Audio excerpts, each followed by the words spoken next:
Video games are basically meant to make you feel certain things, whether it be epicness because you just killed 1,000,000,000 terrorists, or sadness because one of your favorite characters died or something else sad happened. Well, this list is about those moments.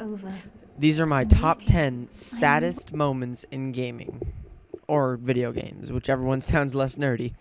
Anyways, there will be a lot of spoilers, but let's get to it. Number 10. This one might be a bit overlooked, but the emotion of the moment, knowing that you're giving up your life for your daughter and seeing the sadness on her face, it's pretty depressing. You may not see what I see in it, but nonetheless, it's pretty sad. Eleanor's monologue is very bittersweet also, which just adds to the ending of a fantastic game. Hopefully Infinite will be able to draw this kind of emotion from all of us. Yeah! Number 9. Have you ever risked your life for somebody that you love? No? You ever faced impossible odds and killed 16 enormous fucking giants to do so? No? The main character of Shadow of the Colossus, Wander, not only killed all 16 Colossi, but he also basically dug his own grave. The spirit that was helping him resurrect his lover was actually a demon, and after this is made clear, he is dragged into what we can only assume is hell. But then at the end of the game, his fiancée or love interest or whatever you want to call her wakes up and then has a son, Aiko. I don't know, this moment, it's just very upsetting when you've gone through the entire game thinking that you are going to make a huge difference and that they're finally going to be happy together. But yeah, so number 8. I thought long and hard about putting this one on the list, mostly because it's not the very end of the game, and while it is right next door to it, the actual end wraps it up very nicely and makes it a very, very happy ending.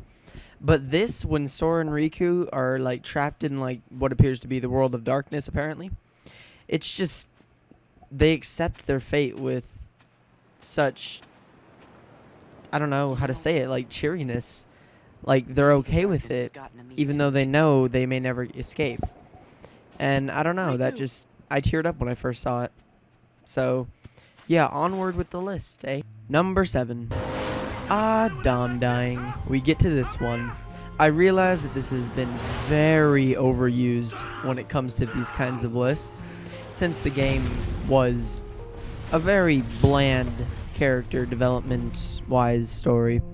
But nonetheless, the first time you see Dom die in Gears of War 3, your heart drops. I actually sat there for 10 minutes, just completely astounded. I turned off my Xbox and just sat there. Cuz I used to play the Gears of War games with my dad, and I always played as Dom, and just seeing him go like that was just, it was one of the saddest things in the freaking world. And Gary Jules doesn't help very much with Mad World. Just saying. Number 6. Mass Effect 3 may have gotten a lot of hate because of the ending, but you can't deny that the game had a lot of emotion with it. For me, the saddest part of the game, besides the ending, was Mordin dying. I don't know, I felt like he was a really funny character. He was very lovable in Mass Effect 2 and 3, even though you can't have sex with him even if you're a girl. Just kidding.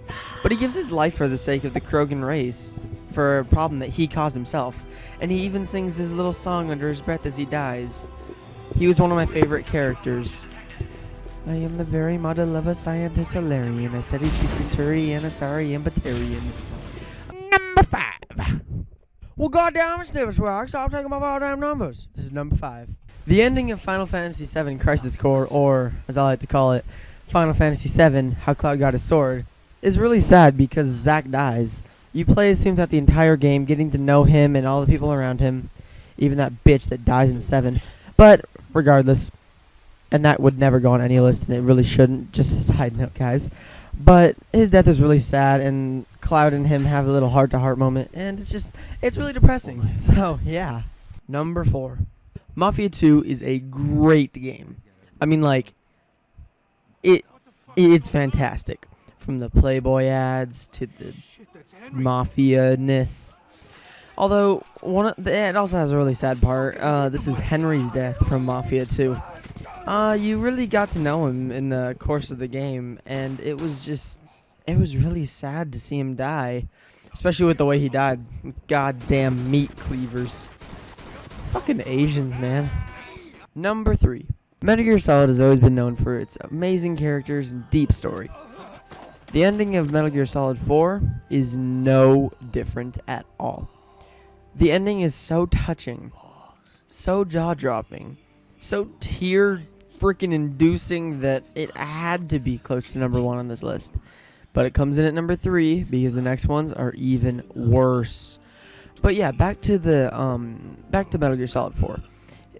It's pretty much the end of the game. It's so sad to see Big Boss and Snake finally, like, having it out. Finally accepting that Snake was right all along.